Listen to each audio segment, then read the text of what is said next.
الله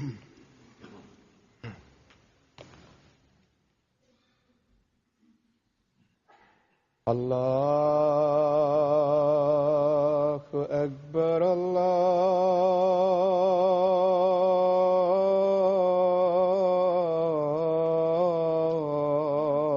الله أكبر الله أكبر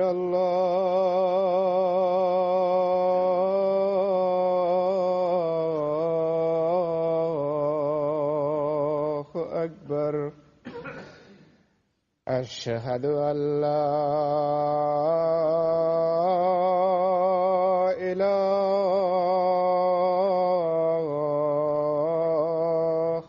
إلا الله. أشهد أن لا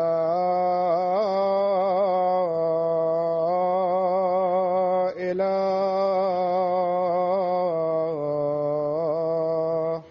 إلا الله. أشهد أن محمدا رسول الله.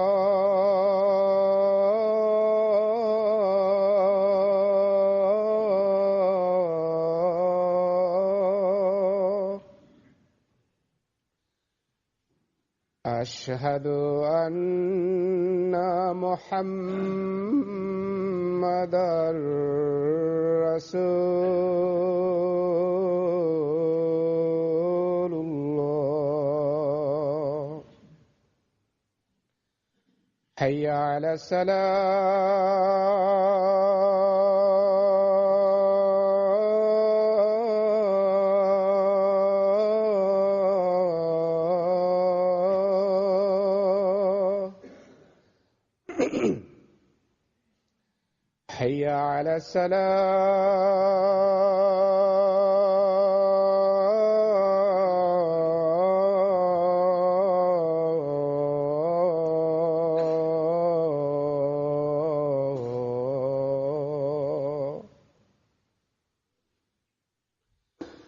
حي على الفلاح.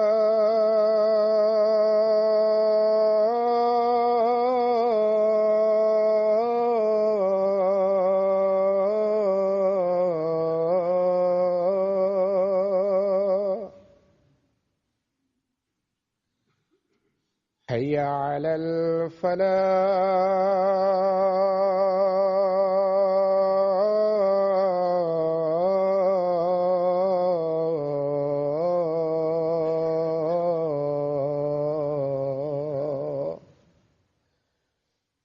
الله أكبر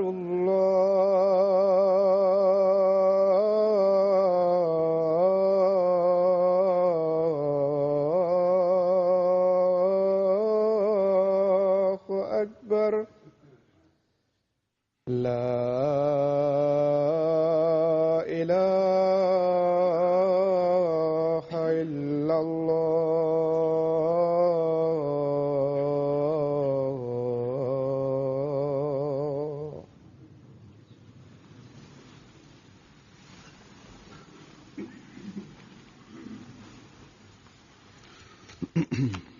السلام عليكم ورحمة الله.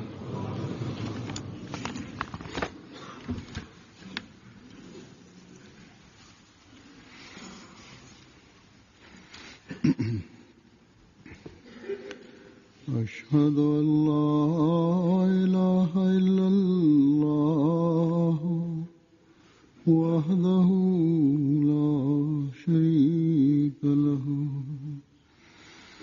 وأشهد أن محمدا عبده ورسوله. أما بعد فأعوذ بالله من الشيطان الرجيم. بسم الله الرحمن الرحيم.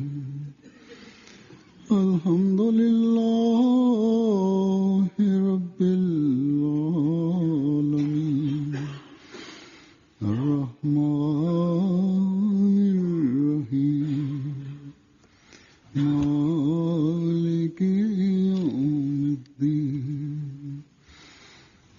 إياك نعبد وإياك نستعين اهدنا الصراط المستقيم صراط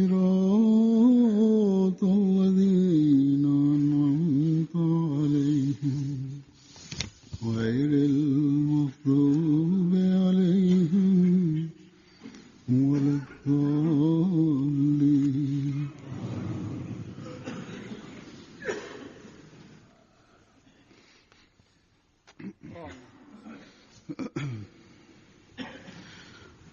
मसीह मौऊद अलैहिस्सलाम एक जगह फरमाते हैं कि हर शख्स को चाहिए Hazreti Mesih Maud Aleyhisselatü Vesselam bir yerde der ki her insanın görevidir Yüce Allah'tan korkmalıdır ve Allah-u Teala'nın korkusu kendisini birçok hayıra varis kılacaktır. Sonra buyurdu ki asıl şudur dedi. Asıl şudur ki hayırlı insan o insandır ki Allah-u Teala'nın söylediğine göre hayırlı olsun. Birçok insan vardır ki kendilerini aldatırlar ve zannederler ki biz muttakiyiz. Ancak aslında takvayı benimsemiş olan odur ki Allah-u Teala'nın katında da muttaki sayılsın. İşte bu genel nasihattır. Eğer daima bizim önümüze olursa biz Yüce Allah'ın haklarını dahi vereceğiz. Hakkını vererek ve Allah-u Teala'nın ve kullarının hakkını da hakkını vererek biz onları eda edeceğiz.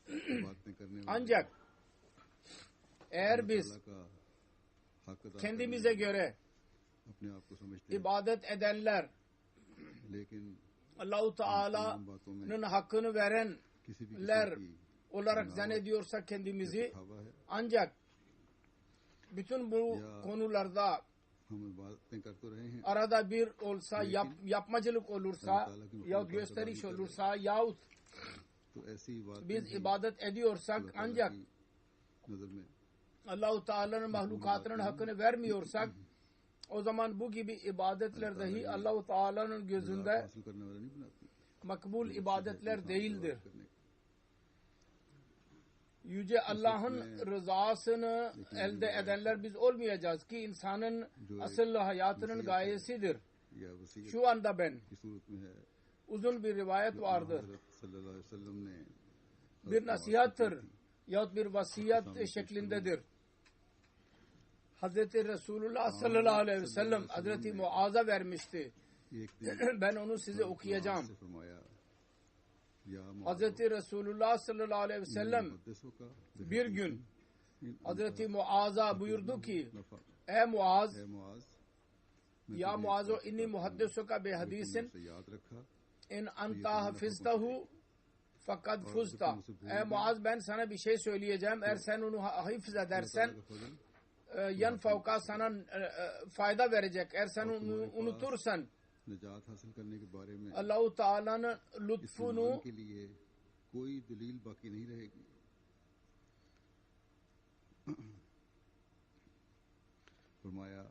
elde edemeyeceksin ve kalp tesellisi için elinde hiçbir delil baki kalmayacak. Buyurdu ki ey Muaz Allah-u Teala gökyüzünü ve yeryüzünü yaratmadan önce 7 bekçi meleği yarattı. Yani manevi yüceliklere ulaşmak için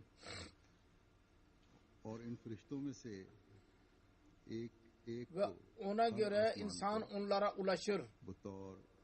Ve o meleklerden bir meleği her gökyüzünde birer tanesini kapıcı olarak görevlendirmiştir. Onların görevi şudur ki siz kendinizde bulunun yerinizde ve yalnız amellere biz izin verdiğimiz insanların oradan geçmesine izin verin amellerine. Resulullah dedi ki insanın amellerini koruyan melekler ve onların her gün hesabını yazan melekler bir insanın meleklerini sabahtan akşama kadar yaptığı amelleri alarak gökyüzüne gittiler ve o amelleri melekler dahi temiz gördüler. Güzel amellerdir dediler. Ve çok zannediyorlardı ki bu amelleri çok gördüler. Ancak bu amelleri görerek onlar ilk semaya gittikleri zaman orada kapıcı meleğe dediler ki biz Allah-u Teala'nın huzuruna bir kulun amelini arz edeceğiz. Bu ameller çok temizdir. Melek onlara dedi ki durun. Sizin öne gitmenize izin yoktur. Geri gidin. Ve bu amel kimin ise onun yüzüne vurun. Allah-u Teala kapıcı diyor ki Allah-u Teala beni burada şöyle bir talimat vermiştir. Ben hiçbir gıybet edenin amellerini bu kapıdan girmesine izin vermeyeyim. Ve bu amel sizin ameliniz Allah-u Teala'nın huzuruna sunacaksınız. Bu daima gıybet eder. Resul-i Kerim sallallahu aleyhi ve sellem ne فرمایا ki kuछ और फरिश्ते एक और बंदे İnsanları çekiştirir arkalarından. Resulullah dedi ki başka bazı melekler başka bir kulun amellerini alarak gökyüzüne çıktılar. Kendi aralarında konuşuyorlardı o melekler. Bu ameller çok temizdir. Ve bu kul onlara çok yapmaktadır. Ve bu amellerde gıybet yoktu.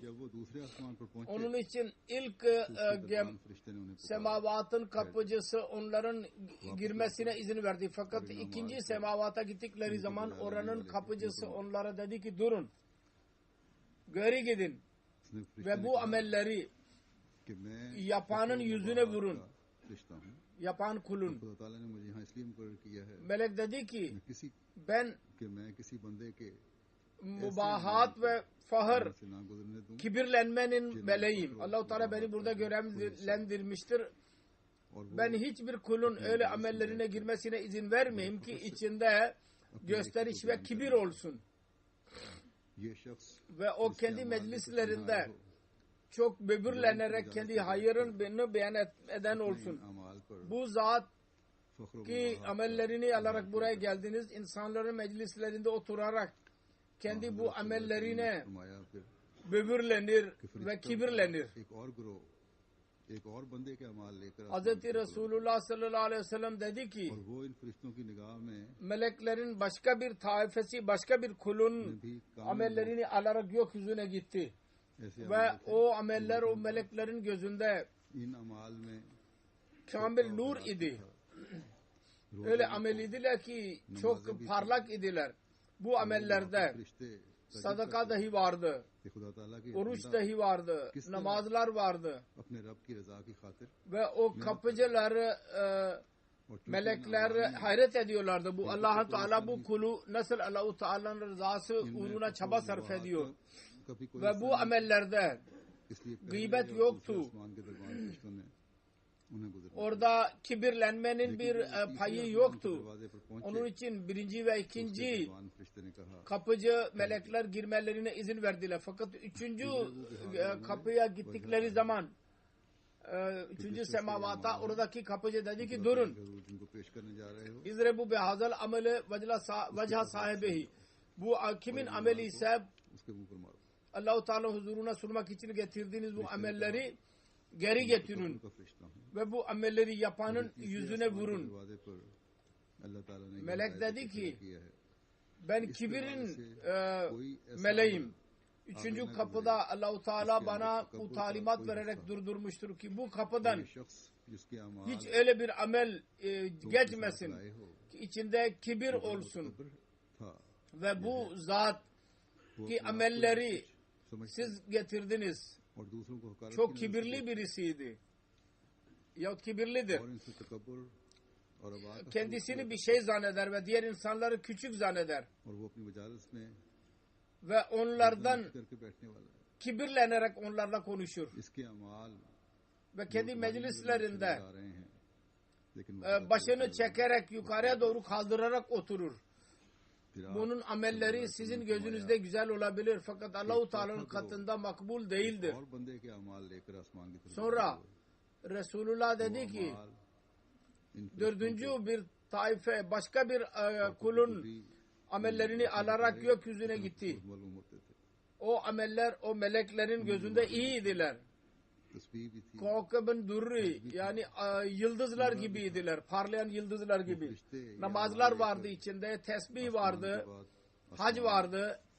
Umre vardı. ऐसे गुजरते चल. O melekler bu amelleri alarak gökyüzünden sonra birinciden ikinciden sonra kapıdan kapıya girerek dördüncü kapıya girdiler. O kapıcı dedi ki durun. और उसके मुंह पर दे मारा. Siz bu amelleri उस फरिश्ते ने कहा yapanın yüzüne geri götürün ve onun yüzüne vurun. मुझे ये हुक्म दिया है कि मैं उस O melek dedi ki जिसके अंदर ben पाया जाता है वो kendini beğenmiş olanın meleğim.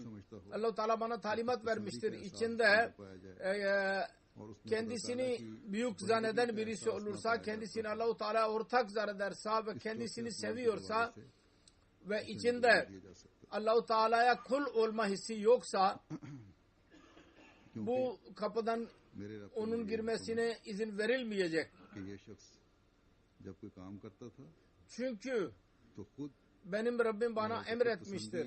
को उसका एक Bu हिस्सा zat देता था. bir iş yaptığı zaman माल अल्लाह ताला की निगाह में मकबूल नहीं है. kendisini beğenmişliğin bir parça sayardı. Onun amelleri Allah-u Teala'nın gözünde makbul değildir. एक और बंदे के अमाल Hz. Resulullah sallallahu aleyhi ve sellem buyurdu ki इन अमाल को meleklerin beşinci bir taife başka bir kulun amellerini alarak gökyüzüne gitti. मसफूफा Bu ameller hakkında melekler zannediyorlardı ki kannahul urusul masfufatu ila ahliha. सजाई 16 संहार से रास्ता दुल्हन की तरफ जो खुशबू फैलाती है और अपने दुल्हा के सामने पेश Süslenmiş bir gelindir. Gelin gibidir ki sanki güzel koku yaratır, पांचवें आसमान पर पहुंचे yayar ve kocasına arz eder. कि ठहर जाओ. Ancak o beşinci kapıya gittikleri zaman beşinci semavata oranın kapıcısı dedi ki durun कि तुम्हारा खुदा bu amelleri geri को götürün कबूल करने के लिए तैयार नहीं. ve o adamın yüzüne vurun ve ona söyleyin मैं senin Rabbin bu amelleri kabul etmek için hazır değil. हर वो शख्स Çünkü जिसको हसद ben करने की आदत हो hasedin meleğim माल ve Allah-u Teala bana emir के vermiştir. दरवाजे में से ना गुजरने दूंगा. Haset eden her birisinin ये शख्स amelleri हर इल्म हासिल करने वाले beşinci semavatın kapısından girmesine izin vermeyeyim. Bu zat her bilgi sahibi olana मैं इसके अमाल ve hayırlı amel edenlere hased ediyordu. किसी भी को देखता था. किसी Ben भी onun शैतान को amellerini देखता था. bu kapıdan girmesine izin vermeyeceğim. ये सवाल नहीं पैदा होता कि यहाँ से गुजर सके. Hiçbir alimi görüyordu, hayırlı amel edeni görüyordu, haset ediyordu. Onun için bu buradan geçemez. एक और बंदे के अमाल लेकर Sonra Hz. Resulullah buyurdu ki और पहले पांच meleklerin altıncı bir taife başka bir kulun amellerini alarak gökyüzüne yükseldi. ये अमाल ऐसे थे. Ve ilk 5 kapıdan girerek नमाज भी थी, 6. kapıya kadar gitti. हज और उम्रा भी था. Bu ameller öyleydi ki içinde oruç vardı, namaz vardı, zekat vardı, हजूर में hac ve umre dahi vardı. Ve melekler zannettiler ki bütün bu ameller तो वहाँ Allah-u Teala'nın katında çok makbuldur. आगे मत जाओ. Ancak 6. semavata gittikleri zaman oradaki kapıcı melek dedi ki durun, खुदा ताला के बंदों में gitmeyin buradan. किसी बंदे पर रहम नहीं İnnehu kana la yaramu insanun min ibadillah. इसलिए खड़ा Bu Allah-u Teala'nın kulları arasından hiçbir kula merhamet etmiyordu.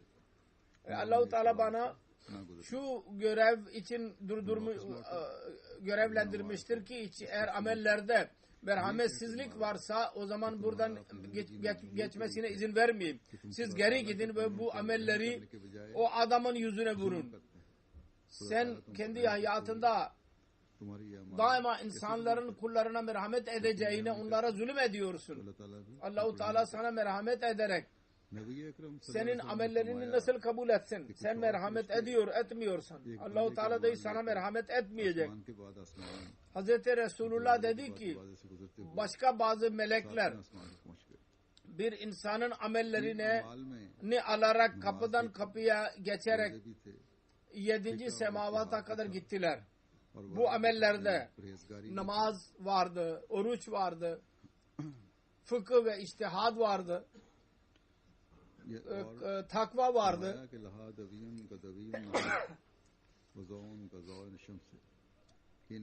Ve dedi ki laha daviyun ka daviyin nahle ve zaun ka zavi şemsi. Bu amellerde güzel koku gelirdi. Bal arısının kokusu, sesi gibi ses çıkarırdı. शहद की मक्खियों की आवाज ऐसी आवाज आती थी यानी वो फरिश्ते गुनगुना रहे थे कि हम बड़ी अच्छी चीज खुदा ताला के हुजूर में yani o melekler onu söylüyorlardı. Biz güzel bir şey Allah-u Teala'nın huzuruna götürmek için geldik. Ve o ameller parlıyorlardı güneş gibi. Onlarla birlikte 3000 melek vardı. Sanki o ameller o kadar fazla ve ağır idi ki 3000 melek onları taşıyorlardı. 7. semavatın kapısına gittikleri zaman kapıcı, orada görevliler kapıcı dedi ki durun.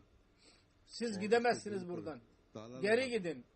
Ve bu amelleri o adamın yüzüne vurun. Ve onun kalbini kilit vurun. Çünkü Allah-u Teala bana emretmiştir.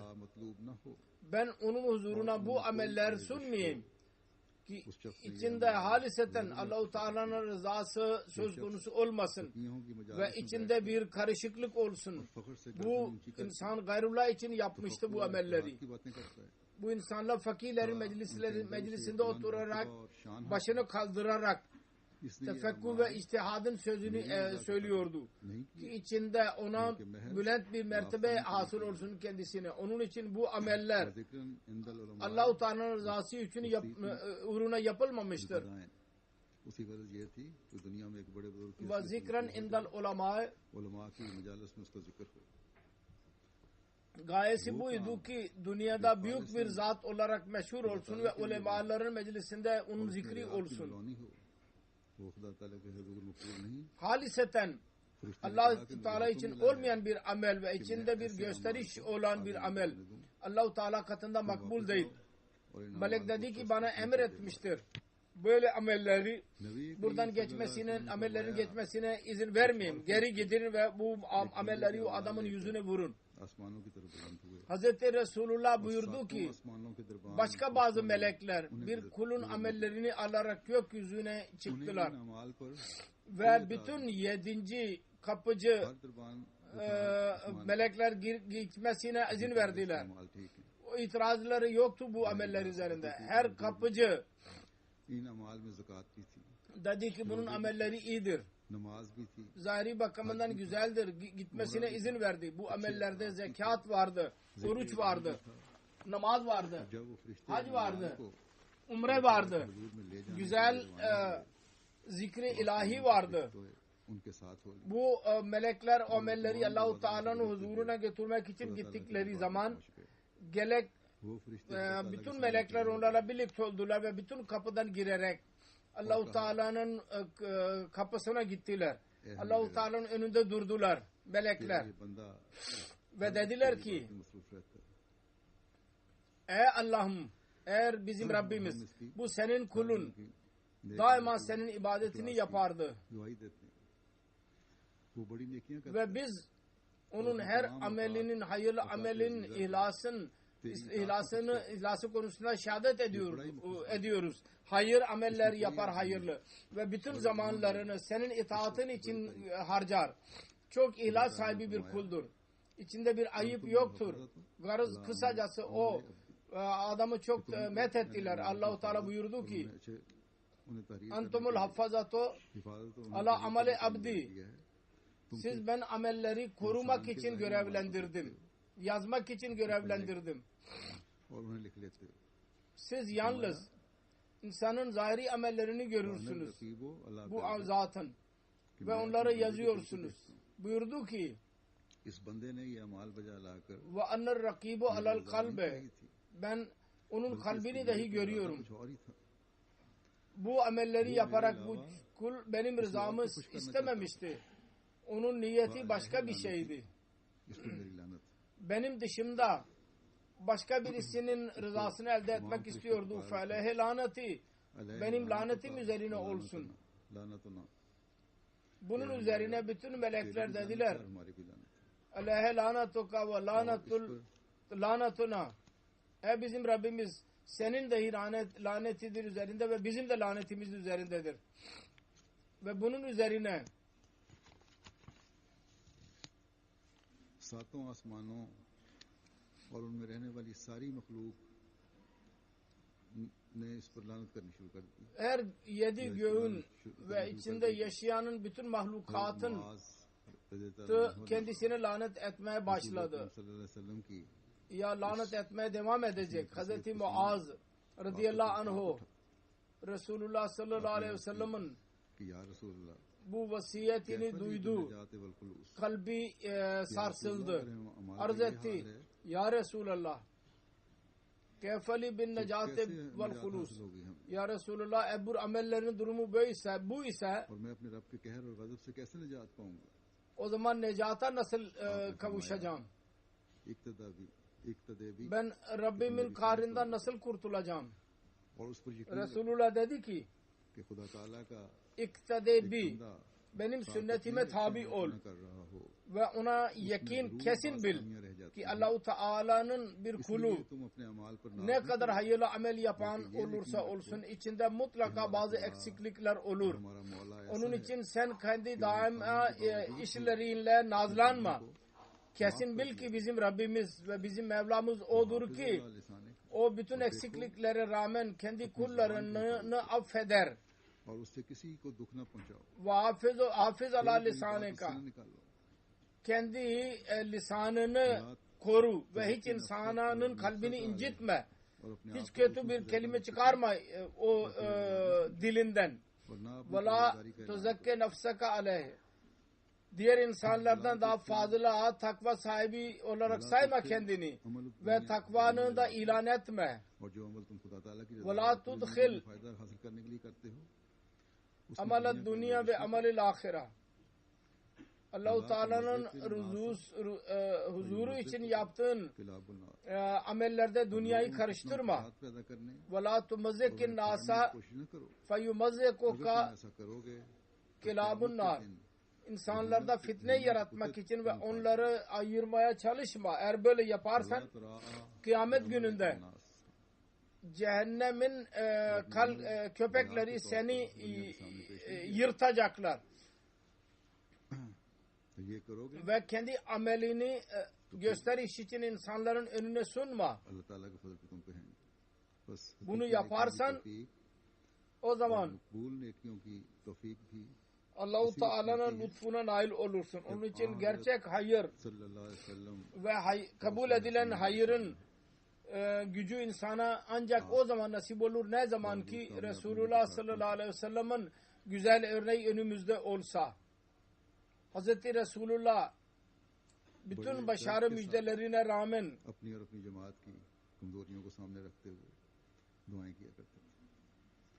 çok içtenlikle kendisinin cemaatinin zaafını göz önünde bulundurarak dua ederdi. Buna halbuki biliyordu ki Allah-u Teala kendisini senin dualarını kabul etti. Gelecek konusunda da müjdeler verdi. Fakat yine de secdelerde ağlayarak rahatsızlıkla dua ederdi. Ve bunun sebebi sorulduğu zaman derdi ki Allah-u Teala ganidir. Onun korkusu var. İkincisi Allah-u Teala birçok lütuflarda bulunmuştur. Ben ona teşekkür edeyim. Allah ne कितने ही इनामात से नवाजा है और उम्मत के लिए Allah-u Teala इस पर मैं क्यों ना शुक्रगुजारी करूं ne kadar mükafat vermiştir ve ümmete ne kadar söz vermiştir. Ben niye ona teşekkür etmeyeyim? कुल बात का सवाल है तो दुनियावी गर्जों से İşte bu örnektir bizim önümüze koyduğu. हर एक के आप Kul hakkının sorusu varsa काम आ रहे हैं dünyanın işlerinden temizlenerek दिया है her bir insanı ayrım yapmadan onun işini yapıyorsunuz. Her birisine yardım ediyor. Her kim soru soran varsa dilenci, onun dilenciliğini kabul ediyor. Her birisi merhametinden payını alıyor. Kendisinden sevgisini ve şefkatinden feyiz alıyor. Ve dedi ki, böylece Allah-u Teala'nın korkusunu tutarak benim yaptığım gibi ibadetini yapın. Ona şükür eden kul olun. Benim yaptığım gibi. Rahman kul olun. Benim hakkını verdiğim gibi. Ben nasıl bu örnekler ileri sürdüysem sen de aynı şekilde yap. O zaman Allah-u Teala'nın lütuflarına nail olursun. Ben nasıl kul hakkını verdiysem sen de benim örneğime bağlı kalarak bir nefis olarak kulların hakkını verirsen Allah-u Teala'nın lütuflarına nail olursun. Eğer yalnız kendi hayırlarına ben çok büyük hayırlar yapıyorum diyerek kendi ibadetlerine iktifa edersen ve ona sınırlı kalırsan o zaman Allah-u Teala'nın lütuflarına varis olamazsın. Kısacası Resulullah'ın sünnetine tabi olmak, Resulullah'ın örneğine amel etmek için bizim kendi nefislerimizi muhasebe etmeliyiz. Yüce Allah-u Teala'nın önüne eğilerek onun lütfunu sormalıyız. Kim bilir bizim hangi amelimiz o yüksek dereceye gidiyor mu, gitmiyor mu? Allah-u Teala'nın bizden istediği. O zaman şu duada bulunmamız lazım. Allah-u Teala bizim amellerimizi kendi rızasına göre yapsın. Ve yalnız kendi lütfuyla onları kabul buyursun. Bizim amellerimiz öyle olmasın ki dünyanın karışıklığından dolayı bizim yüzlerimize vurulsun. Şu dua etmemiz lazım. Bu dünyada Allah-u Teala'nın cennetine nail olalım. Ve her amelimizi Allah-u Teala'nın rızası uğruna yaparak hem bu dünyada Allah-u Teala'nın feyizine nail olalım hem de gelecek hayatta dahi Allah-u Teala'nın cennetine varis olalım. Allah-u Teala yalnız kendi lütfuyla bizim bu dualarımızı kabul etsin. Amin.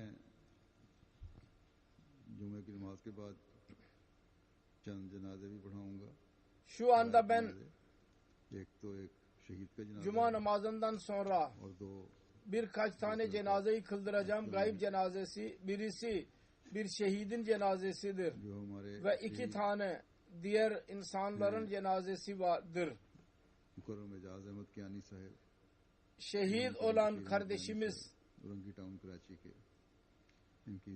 İcaz Ahmed Kiyani Beşir Ahmed Kiyani'nin oğlu Orangi Town Karachi'de yaşıyordu.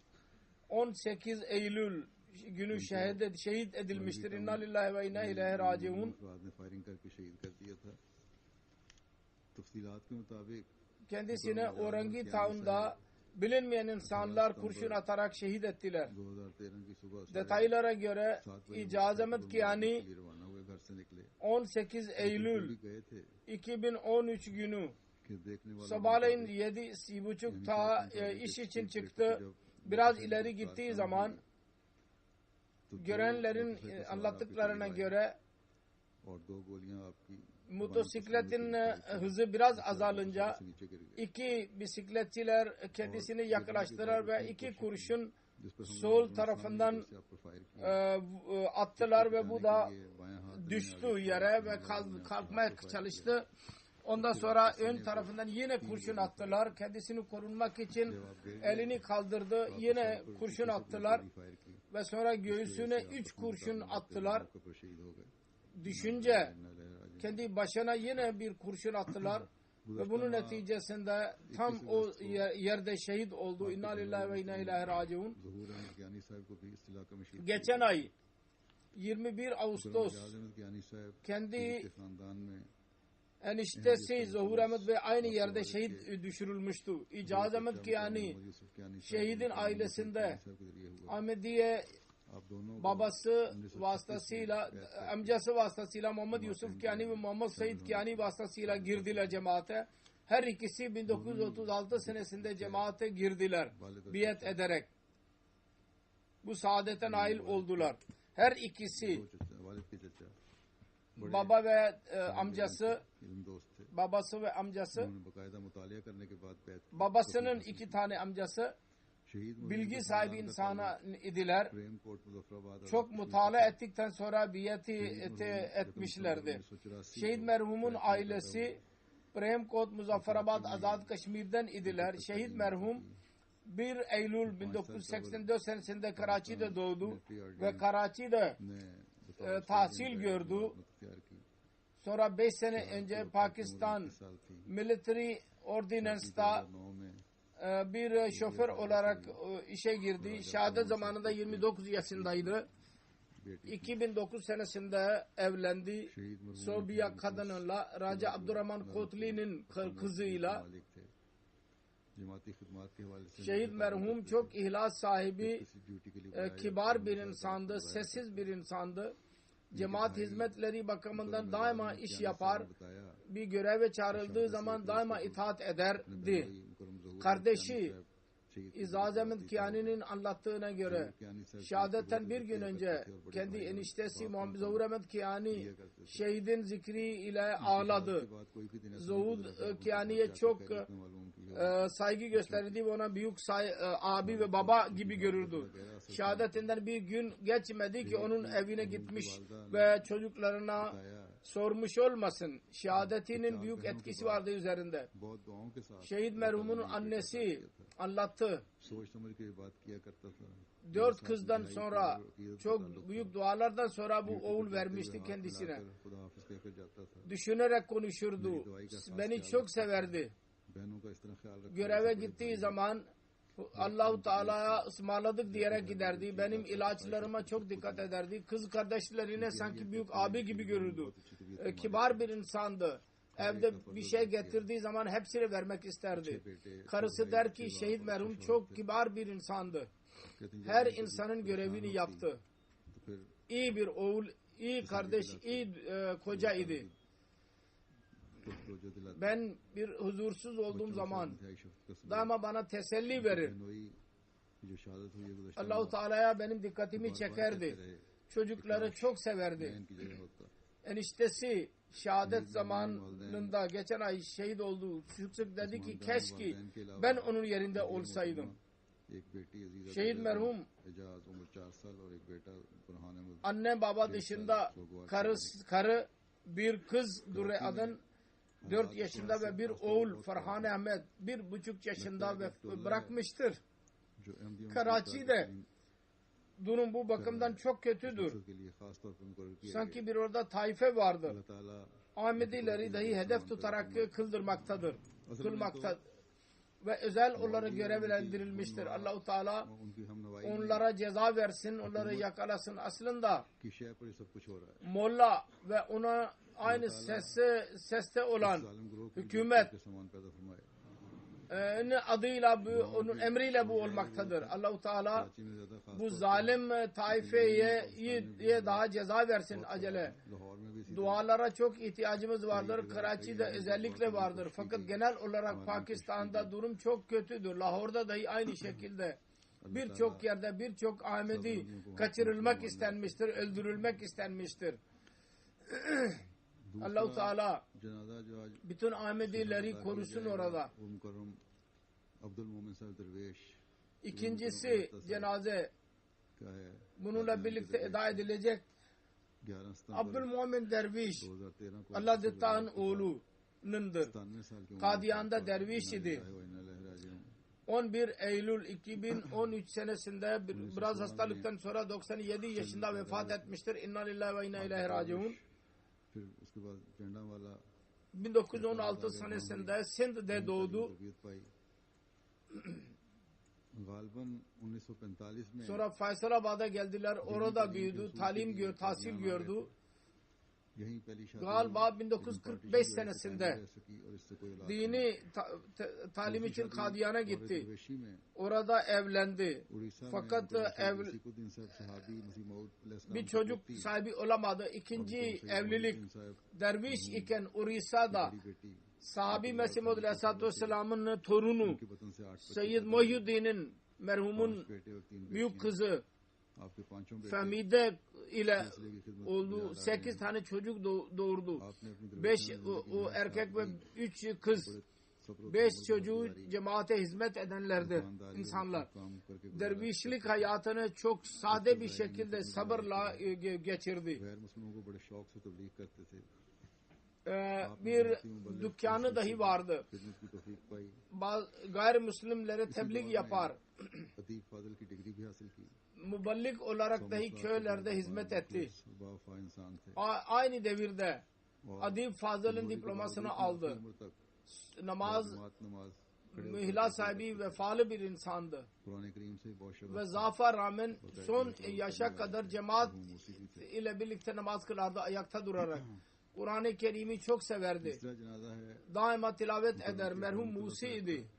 जो मुख्तसर अदालत के बाद Üçüncü cenaze सितंबर को 94 साल की उम्र Şeyh Rahmetullah'ındır. में Kısa bir alaletinden sonra 12 Eylül 94 senesinde vefat etti. İnna lillahi ve inna ileyhi raciun.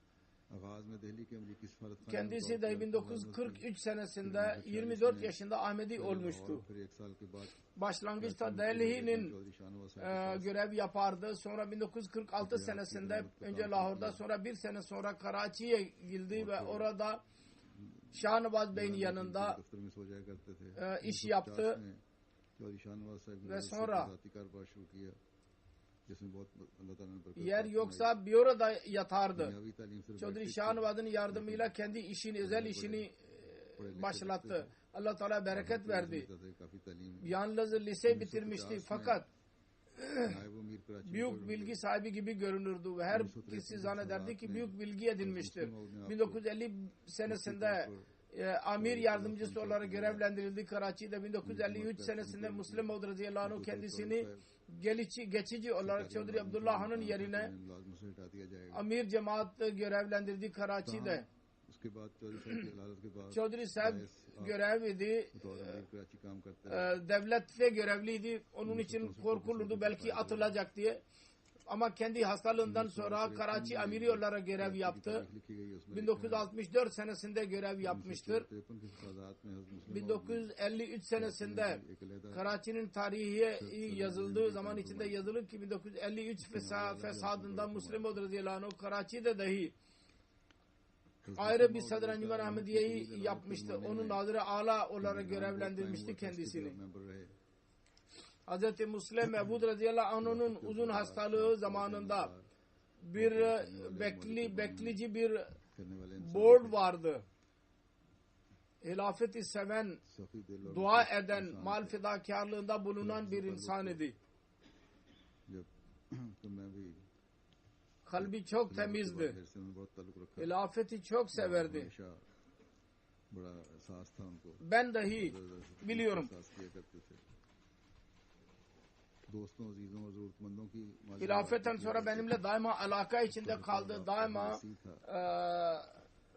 dostlara yardım ederdi. Muhtaç insanlara. Dostları çoktu. और इस ताल्लुकात की वजह Bütün dünyada dostları vardı. भी किया करते थे। अल्लाह के फजल से आप मूसी थे। आप Ve bu alakanın genişliğinden dolayı tebliğ çok yapardı. लंबे अरसे से सदर जमात के लिए Allah-u Teala'nın lütfuyla Musi'ydi.